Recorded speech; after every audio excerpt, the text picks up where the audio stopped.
MP DElEd वाले सभी प्यारे भैया बहन, पर्यावरणीय अध्ययन शिक्षण का जो पेपर आपका होने जा रहा है, मेरे सभी प्यारे भैया बहन ध्यान रखेंगे, ये 18 जून का आपका पेपर है जो आपको परीक्षा में यहाँ से प्रश्न देखने को मिलेंगे।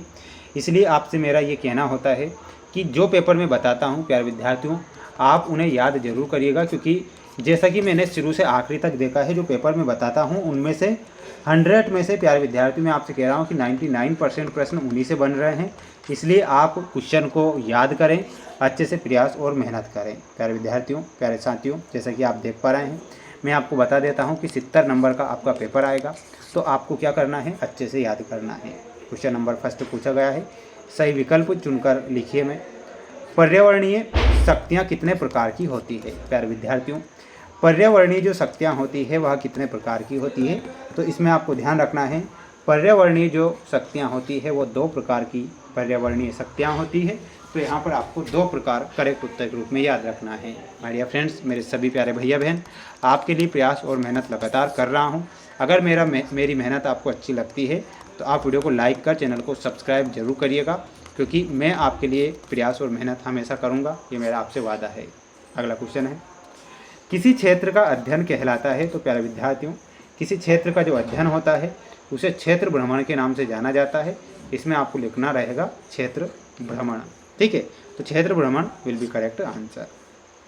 जैसा कि अगला क्वेश्चन देख पा रहे हैं आप, एक उत्तम मानचित्र का महत्वपूर्ण घटक क्या होता है। तो प्यारे विद्यार्थियों, एक उत्तम मानचित्र का जो महत्वपूर्ण घटक होता है वह क्या होता है। तो थर्ड में ध्यान रखना है, वह मापक होता है। इसमें आपको मापक लिखना है। क्या लिखना है, मापक लिखना है। ये क्वेश्चन आपकी परीक्षा में आएगा, तो इसे जल्दी से याद कर लीजिएगा, ठीक है।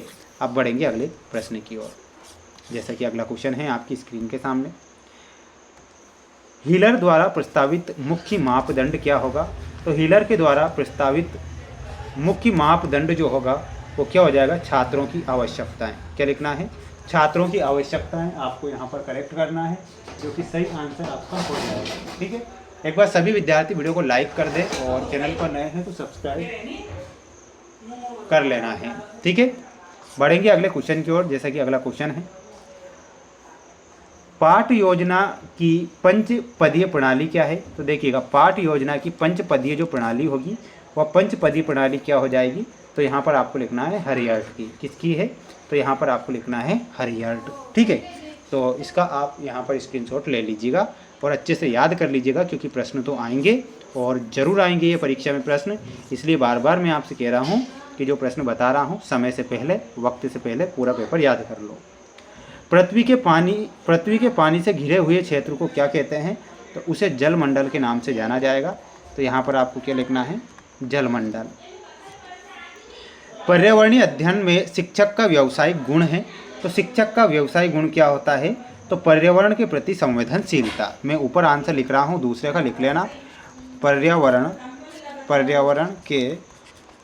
पर्यावरण के प्रति संवेदनशीलता, ठीक है, संवेदनशीलता।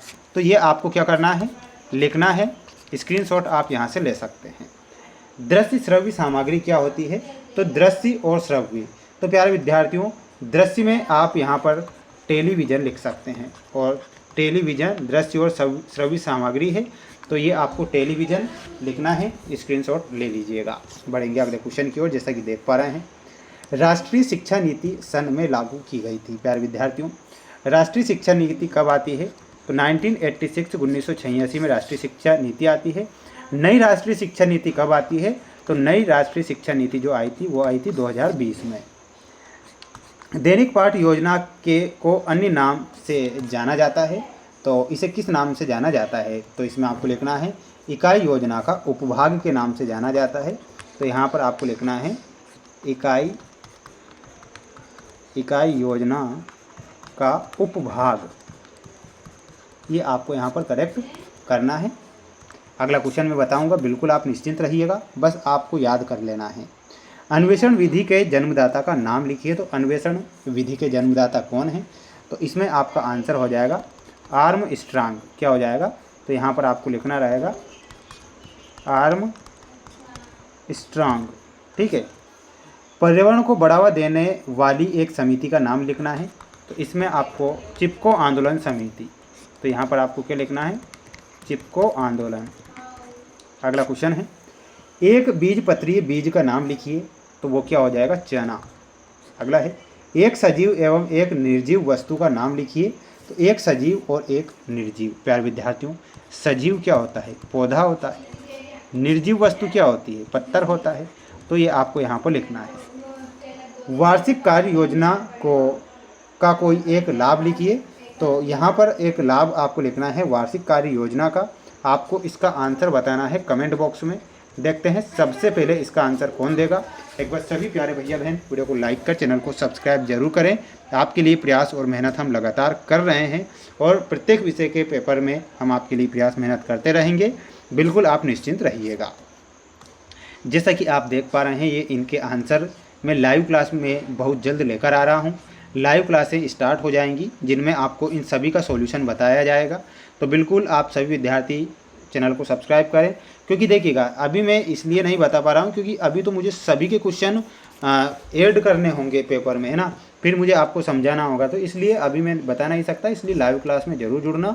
और चैनल पर जो बच्चे नए हैं तो सभी से कहना है कि चैनल को सब्सक्राइब करना मत भूलना। मैं आपके साथ हूँ और हमेशा आपके साथ रहूँगा, बिल्कुल ये मेरा आपसे वादा है।